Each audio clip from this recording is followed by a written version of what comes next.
So, Mom, can you make me whole first, full screen first, and then?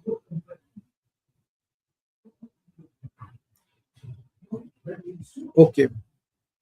Hello, welcome everyone to the 34th episode of ICC Biz Live, where we interact with C-suite business people to give you high-level insights of business and life per se. Today we have with us Madam Vishwapriya Iyer, our life coach and director and founder of Blue Minds Consulting. Now request to ma'am to come on stream. Well, Thank welcome, you. madam. Madam, Thank you. first, I would request you to introduce yourself to the audience, please. Surely, Mr. Ghosh, there's a small lag in our videos, so forgive me for interrupting you. Thank you very much for having me today. It's an honor to be here. To introduce myself, you can call me Priya. I've been in the HR space for almost 22 years now. Academically, I'm an IIM Kozhikode. I'm an Oxford University scholar. I was an ambassador. I've studied organizational leadership. I'm also a master coach on the International Coaching Federation track. I've majorly worked in areas of leadership consulting, coaching, of course. I'm also a leadership assessor. I work with CXOs and -1 to help organizations get them to be ready for their future roles. Um, a majority of my life has been in Bangalore. I've currently located in Gurgaon over the last 2 decades, similar to my career trajectory. If I were to describe myself in one word or as a creature, and I put this up even on my LinkedIn bio, I would call myself an amoeba.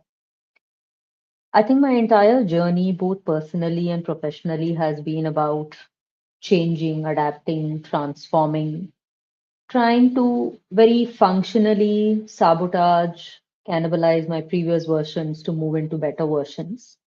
And that's what also put in the seed of wanting to become a coach. And of course, as an HR person, I've been in roles where I've worked with um, various hierarchies to help people discover themselves. But working with the C-suite came in very closely when I was discovering my own challenges, as I hit my mid-career, senior career sort of roles.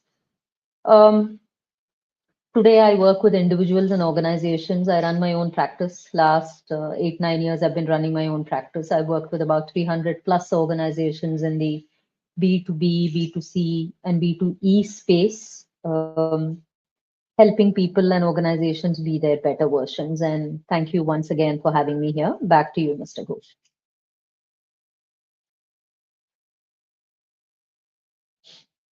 UK. Great. Now,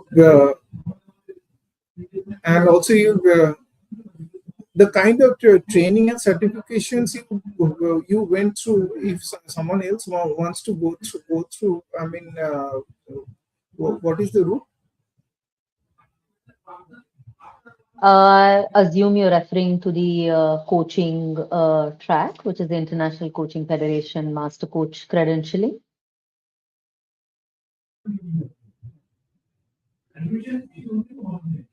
Yeah. Is that right? Of course. Yeah. Of course. Various stages of my career, I've tried to upskill. For example, work for a few years, then my program with IIM Kozhikode, then again a few years, then with Oxford, then the International Coaching Federation, which is one of the most renowned bodies across coaching in the world. They have a trifold track. It used to be called level 1, level 2, level 3 earlier. Now it's called ACC, PCC, and MCC. So you go through intense training, coach training, like they call it. You'll have to pass an evaluation. You'll have to write an examination, which was called the CK earlier, coaching credentialing examination. But now I think it's called the examination merely, the coaching examination. Also, a very important aspect of qualifying to get to, in fact, a level 2 and a level 3 coaching credentialing is how many hours of coaching you actually had. I must have, coached both one-on-one and group almost 20,000, 25,000 hours through my entire career. So they are very stringent and very careful about how they move people through the track because they want to be able to build those skills in coaches, not just for today, but for future. So futuristic skills. So to answer your question, going through coach training, you should have enough coaching hours, you should have passed an examination, you have to submit your evaluation scripts, you will be mentored, you'll be given feedback, you have to be ready to change. I think more than just the credentialing exam, the entire coaching process for you to get to this stage is very cathartic, dear audience. You'll have to go through that change from within for you to be able to impact other coaches of yours, or even to get into the various levels of coaching. Thank you, Dr. Ghosh. Back to you. What inspired you to take up this path? That's such a lovely question. Thank you for that. I do believe most coaches, the ones who want to make an impact, both business wise and individual wise, are those who have a growth mindset, who want to improve systems, processes, businesses, mindsets. Um, I had a very conservative and a traditional upbringing. I come from the south of India predominantly. I was born and raised in Bangalore, and like I mentioned, I worked across geographies. I've been in the north of India now 20 years. So adapting, transforming, um, change mindset is something that I realized people struggle with, and I battled with it myself through my career journey, my life journey. Hence, I think a very basic thought process of wanting to help myself, help others grow, and that um, growth mindset of wanting to keep improve learning was a huge, huge factor. I started the credentialing way back. I think when it was launched, I did my foundation almost a decade or more ago because it was a work requirement. I was working with leaders and I wanted to understand how to coach and hold space and help them discover themselves better. And then who knew it would turn into a profession? And now look back and you ask me this question. I'm not very surprised I turned into a coach, especially someone working with leaders, because I wanted to study medicine and become a psychiatrist. So, in some form, I always was very interested in people and mindsets and what makes us behave the way we do, our drivers, our motivators. So, that's been my journey, both self and I think to be able to help other people through my experiences.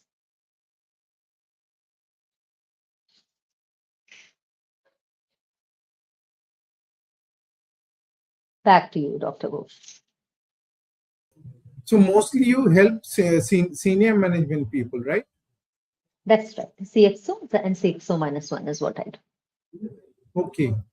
Now, from the day I started my career, it has been this thought always was in my mind. How do they remain cool in the most awkward situations and work out solutions? I mean, I marveled, and it became my role model. Wherever, in fact, my job entry everywhere has been directly to the CEO. Because when I was doing my MBA, my professor told me that person at the top is different. So if you really want a plum job, write to the top and not write to HR, because HR will go by various protocols. Mm. And that is the way. And I had the fortune of interacting with various CEOs, and I really marveled at the way they kept their cool in the toughest of situations and found the solutions and took the company to put the company in growth path, including my present CEO. I really really I'm amazed by his temper. So now, so now I understand by talking to the their secret that they do take help from people like you, and so I mean, like everyone, everyone goes through stress points and need some help, counseling, psychological, psychiatrist, whatever. And but and you are one solution for the CEO of the day. So how do you help them?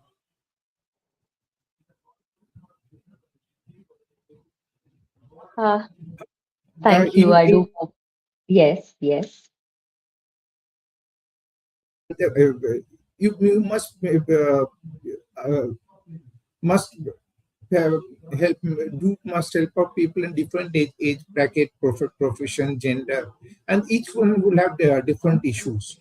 So how do you help? How do you customize your help? How do you help? Rather, you take it as two questions: how to help the top level people, and how to help other younger age people, but different gender, different professions.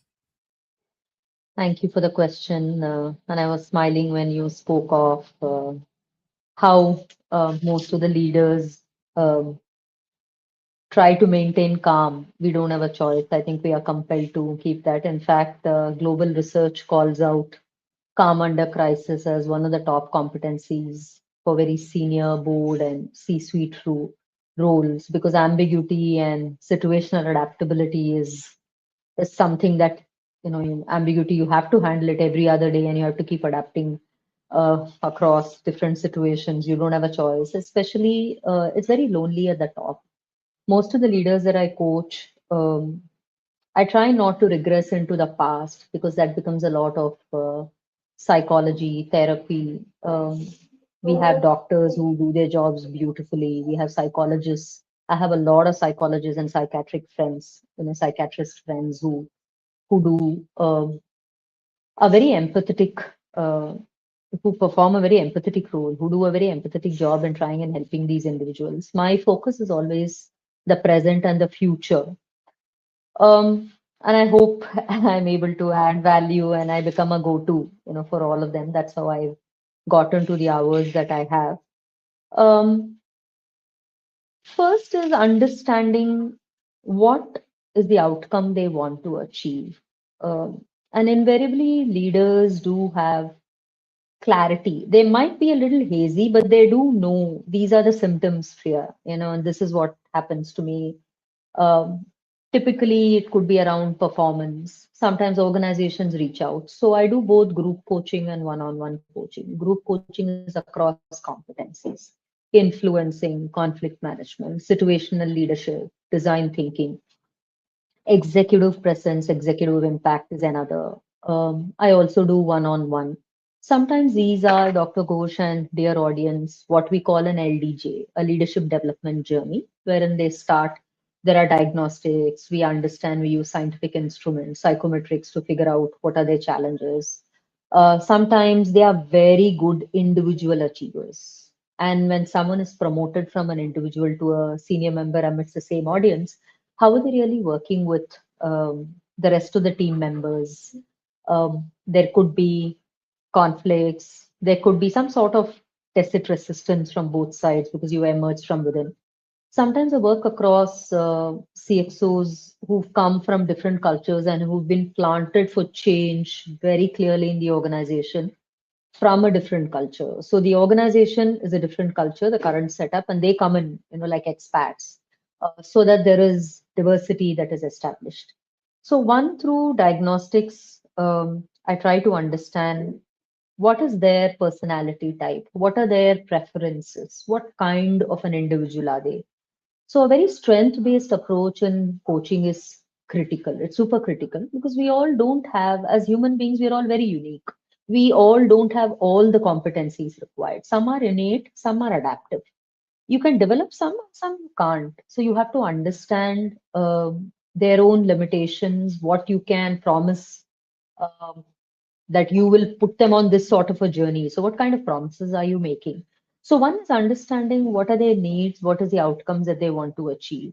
Two is profiling them, doing the diagnosis, the diagnostics, figuring out what are their real preferences and their types, and then customizing the program according to their outcomes. Also, three, I believe for a coach, adaptability, flexibility is very, very important. And some very credentialed global coaching organizations clearly advocate what we call holistic coaching. You're not coaching a problem, you're not trying to fix a problem. You're helping the individual look at an entire holistic context um, by helping them discover why do I behave this way? What is happening to me? Um, an example that I can state is I was coaching a CFO for almost 4 months, a very senior CFO. He was doing very, very well. Um, Pedigreed B school, global also, engineer, has a financial acumen, climbed through the echelons of his current organization through the ladder, very simple background, um, very driven, very gritty, never says no to learning, very strong. I want to keep moving through learning agility sort of a mindset. And then the organization went through a merger and he moved from managing the India subcontinent as a business to a different geography. So he relocated, he was given all the benefits. And in the India scenario, before he left, he went through a 360-degree feedback. And that's when he came saying that I want to prepare myself for succession readiness, like we call it. So it's a succession coaching. Um, Everything was fine. We worked on his zones, what he can improve. And then when he went back to another country, almost 9 months to 12 months later, he came back saying, in a very abrupt message saying, I'm completely being rogered in terms of the feedback that I have gotten, from a different set of stakeholders in a different geography. And then we began our coaching again, and we figured that what worked for him as a style here had to be completely changed in a different geography, in a different culture. Aggressiveness, telling them what to do. It was already very systemic, quite evolved, the merged entity.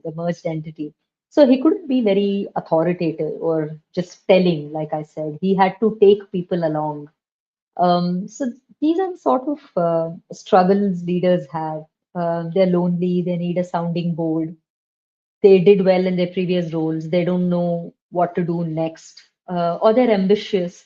I also write on LinkedIn, I'm a micro influencer, and one post of mine went viral. It did very well amongst the rest of them.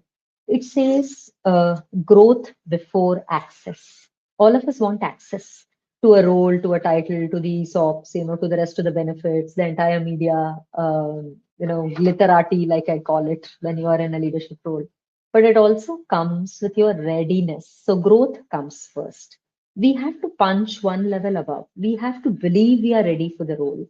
So limiting beliefs, my barriers, what did I not focus on? Another common concern that CXOs also come up with, Dr. Ghosh and their audience is they're not able to move from execution to strategic execution. So execution discipline exists. They've been doing their stuff very, very well. See, there are times in our life, like in our 20s, in our 30s, in our 40s, where you're first an individual contributor. And there is Dr. Ramcharan's very renowned book, amazingly researched, called Leadership Pipeline, also on this. I had the privilege and the honor of working with him. He's Jack Welch's coach, and he's such an accomplished individual. He talks of first how we end up becoming individual contributors. So he refers to leadership passages. Then we move into, if I remember right, managing people like individual contributors, then managing team leads, for example, then managing managers, then managing leaders. So this transitioning from executing and doing to actually moving into strategic discipline, thinking, how can I solve business problems? How can I impact the top line and the bottom line? How can I get out of this? Execution is important. Results are absolutely important. Profits, purpose, both matter. But how do we make that transition through our careers? So late 30s, so all genres is what I coach. Late 30s, very high achievers, to late 40s. I've recently had some amazing leadership work done around early 50s, absolute very senior CXOs also.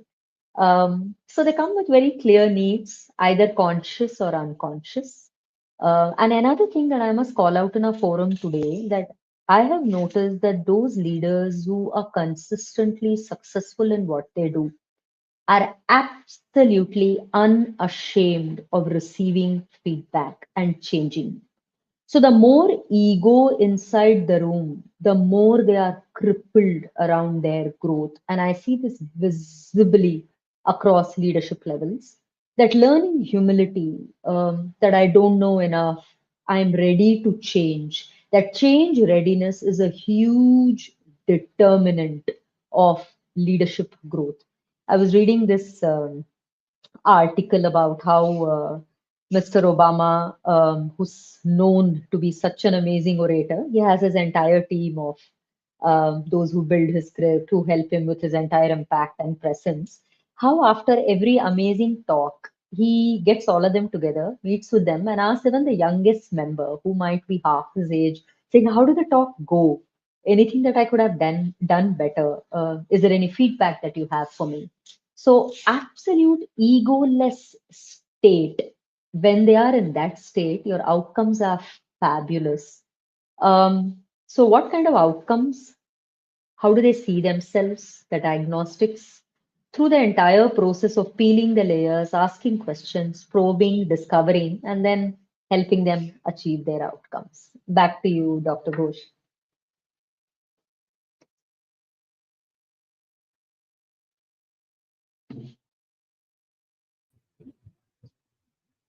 Wonderful. Two things I learned very much, very influential. Strategic discipline and unashamed of receiving feedback.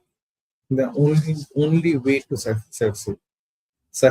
I mean, really, it highly impacted me. Now,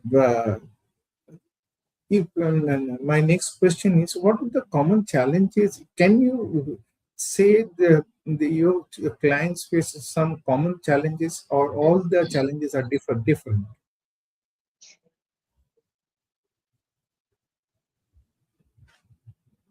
You're making me reflect with this question. There are some patterns, if I may use the word, which need reframing in leaders. So there are some similar challenges, and there are some which are very unique also. Now, what do we see as patterns of similar challenges? I've called out some of those in the previous question that I answered. Um, am I ready for the next role? Performance um, for succession. Today, I'm doing a CXO -1 very well, but I have to rapidly and radically change when I move into a CXO role. So the next 3 months, 6 months, 12 months. So my self belief, the imposter syndrome, like we call it, and I've also realized imposter syndrome initially was coined more for women as a gender, but I see it is true across all genders, and depending on our background. Some of them come from very simple and humble backgrounds, and they worked so hard. They've been so adaptable and willing to change that have gotten to a certain stage, but they go through self doubt. Second, I see is fear of failure. I once coached a very senior leader, a CXO again. I think he was a sales and marketing leader. And when we went deeper, I figured his fear of, he was actually procrastinating. So the pattern was procrastinating, and the organization sent him and a set of people to be coached by me. And it was over a period of time. Coaching, by the way, is not an overnight piece. You have to be willing to put in the work and change yourself. So his patterns were procrastinating decisions. So he had gotten feedback that he's fearful. He puts decisions off. Sometimes it gets very delayed. He waits for the problem to solve itself. And then when we started probing, we did the diagnosis, we had our conversation. See, there are also a lot of coaching probes, and coaching is a very surreal process. Of course, you need your frameworks. Of course, you need knowledge holistically about the individual situation, his context, his background, his whole being, like we call it. But it is extremely intuitive. This is what I have learned through my coaching journey. You're sensing what is happening to them, while you're meeting them. Um how are they responding? How are they reacting? What kind of patterns are you spotting? And to be able to call that out, you need to create what I call psychological safety. There's a global model around this also. So I noticed that it was all around his fear of failure. He came from a very humble background where he had to work very hard. He was a gold medalist, he was a topper, he had been laid off, in his early 30s in a role. Though he felt he had performed very well, he was double promoted in the same role. He'd been given a global portfolio from a local portfolio, and maybe things didn't go right for him. Sometimes it's also about the organization's need. He was quite mature about it. He was quite professional about it, but it had impacted him at a very deep level. So, self doubt, am I really ready? Fear of failure, fear of what will the world think of me, comparison again. My batchmates are like this, they're getting this sort of a compensation. They've got these global roles. I was a topper, it hasn't happened to me. I feel restless. So there are some patterns like this which are similar, and those which are unique. Um, I had one leader who had worked on himself through a stuttering childhood. He came from a sort of a family of abuse. I also connected him with a friend of mine who's a psychologist. We helped him because coaches are very clear and we are taught to be ethical in our work, which is very, very important in the coaching journey that we do, because this is someone's emotions that you're dealing with, their own, the child in them that you're dealing with. And then we figured, his stuttering externally had stopped, but inside his head it continued. And he came for executive impact, for presence, for using his voice. So some are similar, some challenges, some are very unique. Mm, It is mostly, if I were to look at it, now that I reflect on this question, it is about what we think about ourselves. Second, what we think the world thinks about us. So somewhere authenticity takes a big thrashing amidst profits and the expectations of our roles. We become our roles, and some of them struggle in balancing their truth, their authenticity amidst tough decisions. There are some projects I've done where a certain set of individuals were a part of a team who had worked on a global redundancy project in their organization. And out of those, their own roles had gotten impacted. Um, and suddenly, from working as a team, they got pitted against each other. Is A's role meatier than B's, or why is A being asked, to go? Why has B been elevated? And then the organization decided to help them through what we call executive coaching. So there's life coaching, executive coaching, performance coaching, executive presence coaching. A lot of them come for habits coaching, leadership coaching, where they want to just improve the way they function as leaders. So I think there are similarities and there are also unique struggles. I do believe uh, we humans are very unique. Our experiences, our backgrounds, our pains, our aches, our wounds are all very unique. And this invariably shows up very visibly in the workplace. What we are personally and what we are at the workplace is rarely different. Back to you, Dr. Ghosh. Thank you for this question.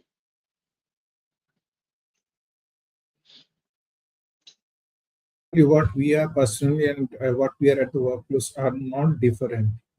And honestly speaking, I too have fear of failure, but I surrender myself to God. Saying Wow. that, understanding that fear, I don't have a coach like you. I just surrender to God God and is say, your coach here. God is your coach.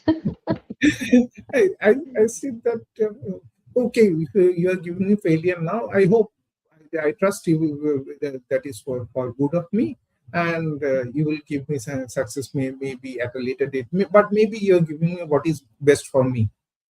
That is a way. But how do you how do you help your clients to overcome their fear of failure? Thank you for that. Fear of failure is very, very real in the real world, and when the stakes are high, there's a lot at loss. There is a lot at loss. Their credibility. Um, some of them that I coach are out in the media, and some of them we also end up becoming closet coaches because then they are viewed as, having a coach because there is a problem with you. So that also exists, by the way. Um, One is listening. Um, Second is helping them identify what is the root of their thought process, why they're thinking this way. Three is by building trust. You cannot make progress if you don't receive them in totality. If you don't build trust, if you don't provide that safe space, I generally try not to offer solutions. And as credential coaches, we help them in discovery and not telling.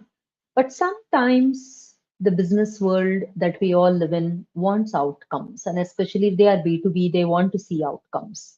This is the bar, this is how we want the delta to move. So then you end up offering solutions. For example, if it is a succession readiness or it is restructuring, then you help them through the entire project plan. When does he or she as a coachee focus on what, how to go about redesigning their entire structure, making a skill matrix with their own team members, identifying their team members strengths, challenges. If they come with challenges around, currently my team is red, I want to move it to green, getting into what I call the core. So you have the core problem. There are many angles to it. How are the finances looking for the team? Who's performing? Do you have an operational efficiency matrix? Are you capturing their utilization? Do you know how the gross margin, resources, what kind of numbers, metrics, costs are involved? So you help them look at a very what I call a business charter, depending on the kind of concerns they come up with.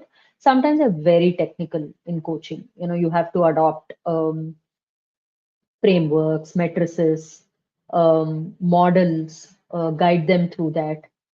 Sometimes it can be their own, softer aspect. So you need to be able to move as a coach, which is why I think business coaching has garnered a lot of importance. My work is majorly executive and business coaching because they want to be successful in what they do from a business perspective.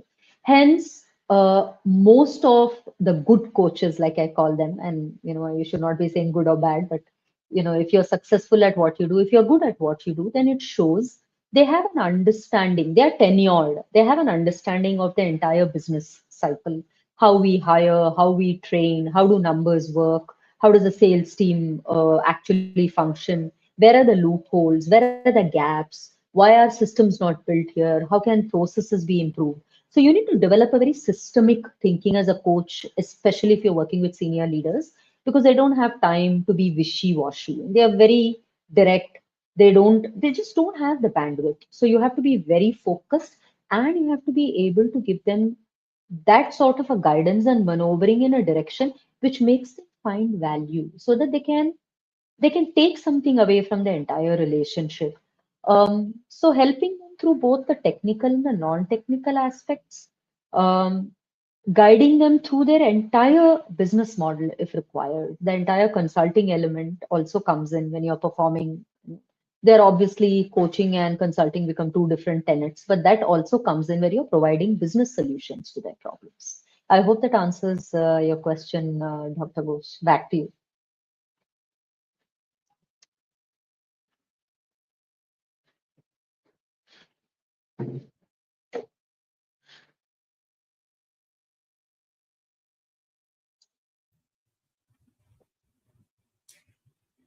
Yeah, I only learn, keep on learning today. Have you written any book on your work?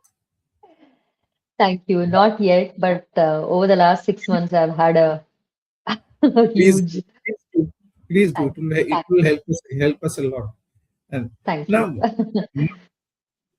now, Mike, uh, uh, question is, do you use any tools or frameworks to help your clients? You must, but what are they? And following question is, ultimately the your aim is, yeah, what I understand, you work on the mind or emotional intelligence, and how to help in increasing EQ. Ah, so one, I'm writing down your question is around the tools I use, and second is how to improve EQ. Oh, EQ is a tough one. I'll get to that in the same order. I'm a very tools and a framework person, and especially if you're working with leaders, you need to have scientifically calibrated tools. They don't have, like I said, the patience for gibberish and nonsense. They want to be able to see. So tools could be psychometrics. If I'm assessing, then very strong business cases, role plays, group activities. We use a lot of simulations also. If this is group coaching, simulations where they are performing a physical activity in a room and you're evaluating them on very clear competencies. There are different forms of simulations also today, where it can be virtual, where it can be physical. But a scientific calibration is very, very important for me, through the coaching experiences that I tend or I wish to offer to my coaches. Um, Other tools could also be some of the tools we advocate. So, of course, there are frameworks like you use a listening framework, you use a David Kolb, you use an Otto Scharmer, you use Lassie. So, there are many of those frameworks. I don't want to jargonize this for our audience, but somewhere ensuring you customize the approach to each coachee, I think, is critical. There have been coaching sessions which have, kind of driven outcomes for me without using any of, or too many of these models or frameworks, because you have to dummy it down to the level of the coachee. And we're all at different stages of our lives, different stages of our soul journeys, our business journeys, our spiritual journeys. So you have to be able to adapt to that. Um, Lot of questions. For example, I also use the ORID model, which is called ORID, where you give them specific questions. Pre-work is given, a core purpose statement is given, value statement is given. So depending on the challenges that they are currently facing, a questionnaire, a tool in terms of self-evaluation, 360-degree feedback can be used. Investors, board level. We use psychometric tools, like I mentioned, from a Hogan to a Belbin, to SHL. I'm certified on some of these tools myself, so that also comes in handy. You can't have the outcomes that you wish to drive, especially when you're working with leadership, without anything which is scientifically calibrated. Otherwise, it's all going to be, like I said, wishy-washy for them. They need to see value. Um, that's on the tools and how to build EQ. Emotional intelligence and emotional quotient, by far, dear audience, has become a huge game changer. Regulating your emotions. Very successful leaders have seen a pattern, know when to lose their cool, when to demonstrate like they've lost their shirt, or when to hold it in. So feedbacking, self-regulation, emotions management, social awareness, situational self-awareness is again a very strong competency for leaders to do well, and it is benchmarked also globally today. Um, I do believe, and I know this is old school of thought. Many of my thoughts are old school. I do very strongly believe that emotional intelligence in some form is innate. Empathy, compassion, being able to give tough feedback without disrespecting the other person and yet achieving the organizational objectives. Um, so, emotional awareness, I do think, is innate to a large extent. However, if someone is willing, you can very consciously, through awareness, through mind mapping techniques. There are lots of techniques for brain programming and changing your Atomic Habits, for example, is such an amazing book. I've done workshops on those. So there are certain habits. I also call this the imaginary traffic light, between your head and your mouth. So there is a thought, and you use a traffic light, whether it's on green or red, before you want to articulate that thought.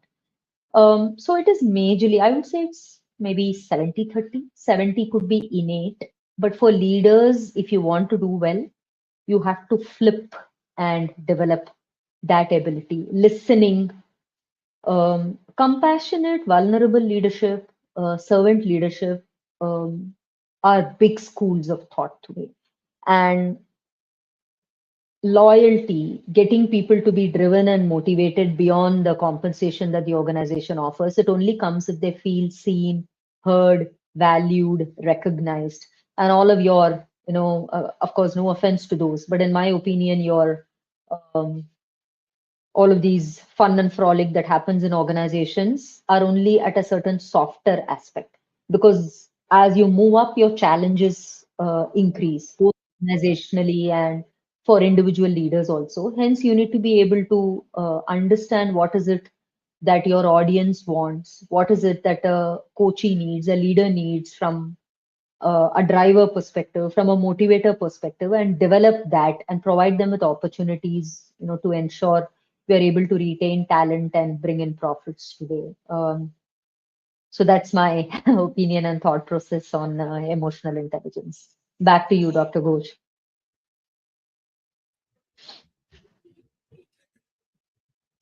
Uh, I would, in my past, I have seen one people keeping his problems to himself and not opening up. And I really failed to help that person rise in career. And in one person who opened up, I really could take care of the pain points.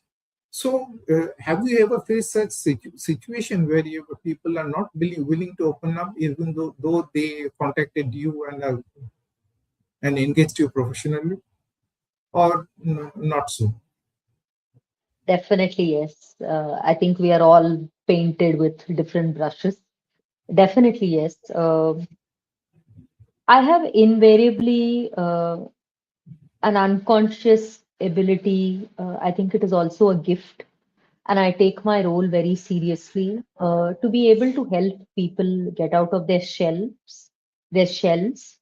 Um, However, there have been instances. There is something we call CQ, coachability quotient. Not everyone is coachable. There have been situations where the progress has been slower, or there have been challenges. Ego comes in from their end, defensiveness, not willing to do the work, expecting the coach, to do everything. You have to travel the path with the coach, right? The coach can only do as much. Like they say, you can take the horse to the pond, but the horse got to drink water. So yes, I've had situations like that. I've also had situations where I have felt I could have done this better, I could have done that better. But there have been, thanks to the universe, few and far in between. Because I feel if you're able to adapt your approach and you're able to naturally bring in safety for them to trust you, listening. Most of the conversations, I feel, if people are heard initially, you develop that psychological safety, psych safety space. So yes, there have been, all kinds of situations, but I'm grateful there have been few and far in between, depending on how willing to adapt and change I have been, and of course, the coachee has been. Back to you. Now, again, a very big learning point for me is, now I would like to share my personal family point. I tell my children that everything, don't bring all your thoughts to your mouth. Uh, uh, what I learned is, do not react, respond. And that I have seen my CEO also. He will never give an instant. He will think about it and respond after few days. And the response is always the one of the best. So I tried, but yes, and another factor you said, the trust factor. Yes, Where you have the trust factor, you can open up, and where you do not have trust, please don't open up. I tell my children, am I right or am I wrong? What do you think? That's very, very good advice. Two things for me from what you mentioned. One is practicing the pause, um, pausing, slowing down. Um, I encourage a lot of my leadership coaches to develop a framework where one is these are my routine business as usual decisions. So go with it, delegate that, do that. The others where risks are involved, you need to get into details, you need to understand numbers a little more. It has consequences, it has impact. Then take time. So practicing the pause by stepping back is absolutely a superpower. And to your advice to your children, definitely good advice. I think trust is important, and trust is also developed. There is also Dr. Francis Fair's model of trust. He talks about, if I remember right, logic, authenticity, and empathy. He says that trust comes in when you feel seen, you feel someone is being empathetic towards you, and then you're able to present data, you feel understood, and there is an opportunity for you to show up fully, to be authentic. Um, I do think trust is not something that you can easily develop with people. Some of them do it beautifully, and I'm blessed I'm able to do that. Lots of my coaches, even through the years, even after the assignment has finished, remain in touch, continue to be friends. There is that space that is developed, but that comes in only when you allow yourself to travel into that vulnerable spot. So, for children specifically in your context, they should have enough data. And today I work with my son himself is close to 18. I work with a lot of youth, not as much as leaders, but with the youth also. We need to be able to teach them discernment. Look for data, look for logic, listen to your intuition. So I think it's a combination of all of those. So it's good advice, and especially around safety for them. Um, Physical safety, given the world that we are living in, also everything that youngsters go through. You need to look for enough data to be able to decide whether you want to trust someone or not. For leaders, I think it is mostly what competencies their team members demonstrate, what numbers show, what are your metrics really proving, what are the measurements that you're using, and that has to be validated and reaffirmed enough for you to be able to trust. So I think it depends on your life stage. It could be logic driven, it could be empathy driven, it could be authenticity driven. So that's good advice for your children. I hope they benefited from it.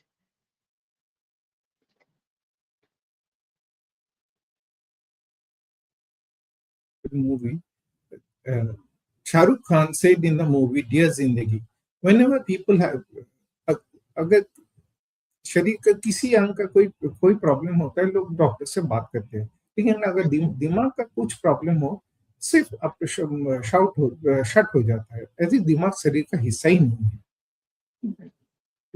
I mean, it is so very true. I have felt, but coming hearing from you, I think this is for intelligent people, for C-level people. They do not keep shut. They do open up to people like you. Something that I've also noticed as a pattern in very senior successful leaders is a bright mind, an overthinking mind. And too much intelligence also means you're constantly it's running. You can't shut it. All the tabs are open. You're constantly evaluating, reevaluating. Um, there is a sense of I want to do this right. So they're trying to find, and people look up to them, right? There's pressure. I need to solve problems. I need to fix business situations. So definitely yes. And by the way, Shahrukh, Mr. Khan remains one of my evergreen romances. I remember bunking college. I was a good student. I wasn't known for bunking college, but way back when Dilwale Dulhania released and watching it in the theater for 11 times. So he remains my evergreen hero. So now coming back to your question, what he said is absolutely true. Um, I think the physical wounds are visible and hence they get treated. But the mental wounds can have a lot more impact because of a society's conditioning. And I see this in male leaders, especially. You can't, you feel the financial burden, you can't fail. You got to be, of this line in this comparison, the provider, the protector, which is true. However, I do think the world has come a long, long way. Um, in breaking this myth. We haven't gotten there yet, like we have across the rest of the geographies, but we are getting there. Um, that it can, the realization, the cognizance, the awareness that it can impact their entire life if something which is mental is not treated as much as maybe even treating a physical wound. The bias is changing, the stereotypes are changing. It will take a while. The shift will take a while, but I would say I have a lot of coaches, a lot of my friends who are psychologists and psychiatrists who are clearly they are spotting. So they are seeing individuals reaching out to them, wanting to work on their own mental health. And especially after the pandemic, I think it's garnered a lot of importance. I remember going through my own restlessness through the pandemic. All my work from physical became digital, especially the first 3 to 6 months. It was crazy. And I think research also says that domestic violence and mental illnesses kind of skyrocketed through the pandemic times. So it's changing, but it will take a while. Um, but it has improved for sure, Dr. Ghosh.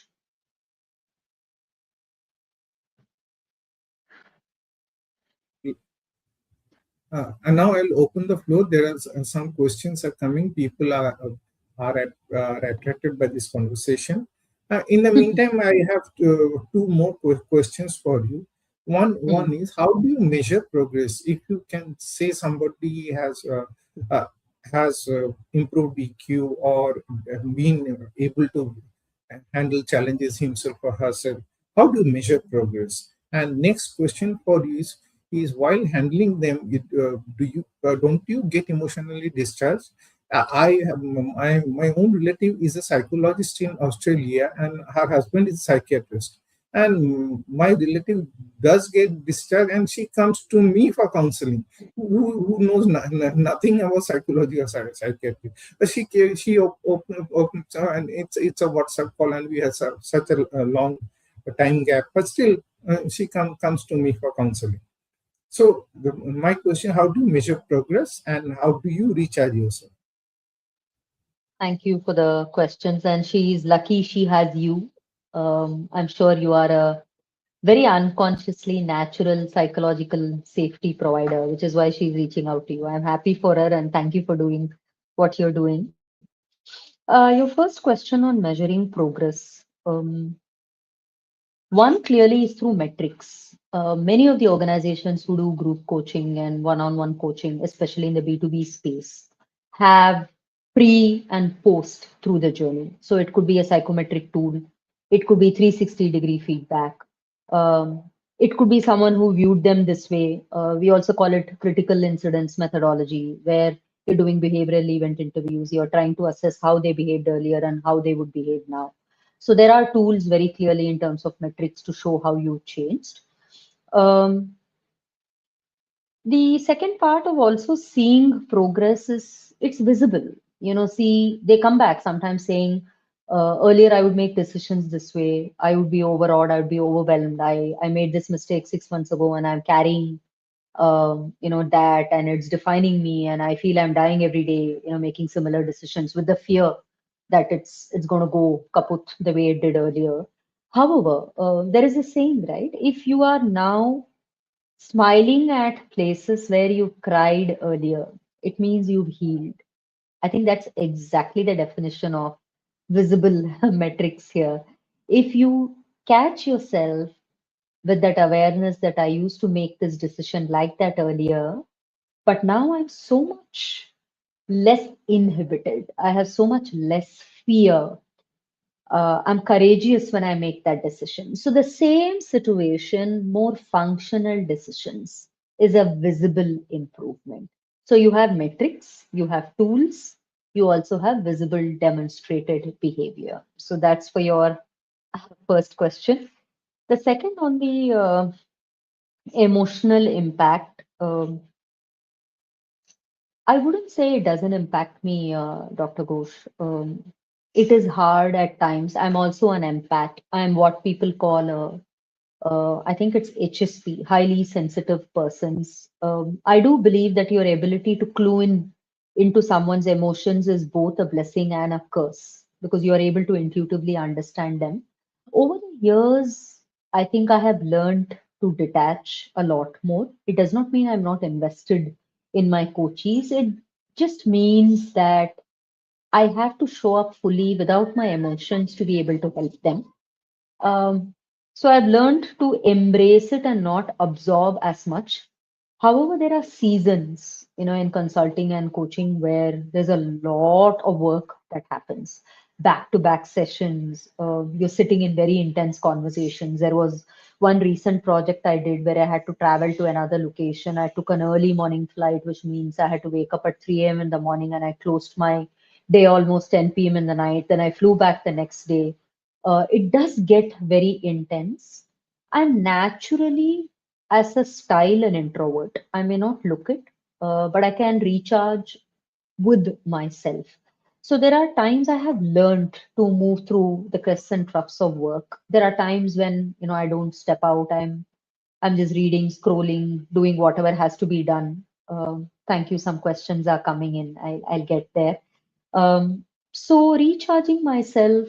Um, Not absorbing it or jumping into awareness, like I said earlier, saying, hey, this is happening to me. Oh, by the way, I'm also heavily into fitness and spirituality. I started powerlifting 5 years ago, post the pandemic. Also, age, body changes for a lady. That is a huge, huge therapy for me. My 4 times a week, 5 times a week that I hit the fitness center in the morning. My spouse and I started doing this regularly as a practice. It is just my place of worship. I recalibrate, I recharge, I think. There are times I've felt with an intense deadlift move that I have my emotions surging. So I think we all need that one God, whatever is your God, walking, journaling, friends, loved ones, spending time with children. I simply love kids, especially the smaller ones because my son's grown older. So even during our evening walks, which I use for cardio, I'm very drawn to these small pleasures of life. So I have learned, um, I think I'm still getting there, but I have learned not to absorb it and live life in the moment. And I also understand the perils and the hazards of absorbing others, a coach's emotions, then I can't show up for them fully. So I have developed a state of detachment so that I'm able to be able to help them move towards their outcomes in a detached, attached state. Yeah, so spirituality again. I'm not into any religion, though I come from an extremely, like I said, a traditional and a religious family. Um, but quiet time, stillness, a sort of slowing down when work is not very busy, spending time with myself. Um, I do a lot of scrolling. Lots of people tell me social media, I'm hooked onto it. It's negative. It's become a fixation. I think no. If we know how to balance what could turn into a healthy addiction, moving it into a healthy addiction, I think there's so much information out there. um, so it's a journey. Uh, I've gotten to where I have through all the pains and the aches and the hard work and the sleeplessness. I'm also a anxious person naturally because that's where my solutions arrive. I have become more aware of it, and the physical fitness element helps me sleep better so that I can come back recharged the next day. Thank you, Dr. Ghosh. Back to you.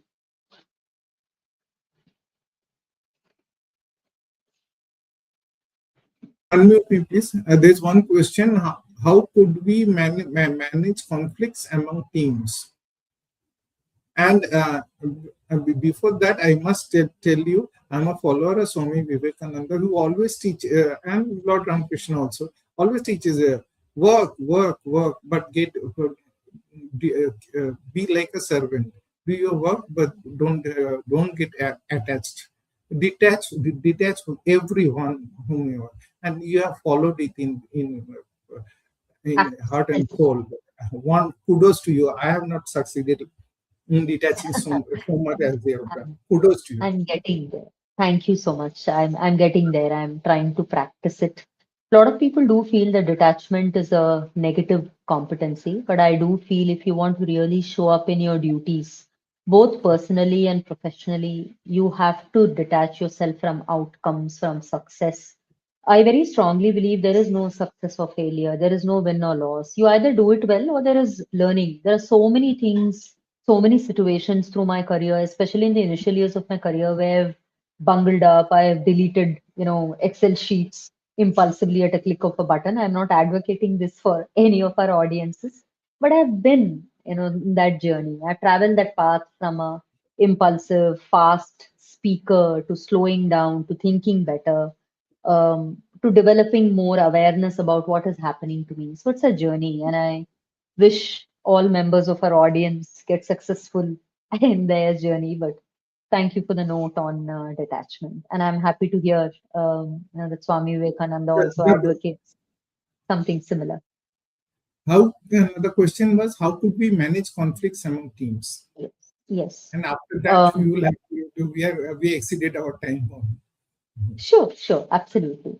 And Um, if people want to connect with you in future, can you share your mail ID or Please MBO do. website? My mail ID also, and also my Website? LinkedIn ID. Absolutely. I Yes. get a truckload of inbox messages every day, and I do that for a living. Happy to help them, both B2C and B2B also, please. Can Okay. I handle this question for now? Are you okay with that? Sure. Sure. Sure. Please. How managing Uh, conflicts? Yes. Sure. There is a framework. There is a famous, renowned, researched framework also called Patrick Lencioni is the management guru and the principal leader here, called Five Dysfunctions of a Team. So conflicts arise and teams break down because of some reasons. One, for example, could be ego, defensiveness, vulnerability, trust is an issue. You don't have a psychological safe space. Expertise is missing. So I think in a situation like this, the first problem that needs to be solved is understanding why these conflicts are even arising in the same place. Is it a functional attribute? Some expertise is lacking. Is it about people being very different, tolerance becoming a challenge? Are your value systems of team performance, of collaboration, your leadership principles accurate? For example, I run, my own practice now. I've got a bunch of lovely team members. It is known that we will not tolerate political behavior. They have to collaborate with each other. They are respected. I don't cross boundaries, nor they cross boundaries. So I think setting the ground rules in place will help you handle conflicts very, very well. Second, from a functional point of view, having goals. Conflicts arise when Priya is in Dr. Ghosh's, span of control, or he is in her line of work.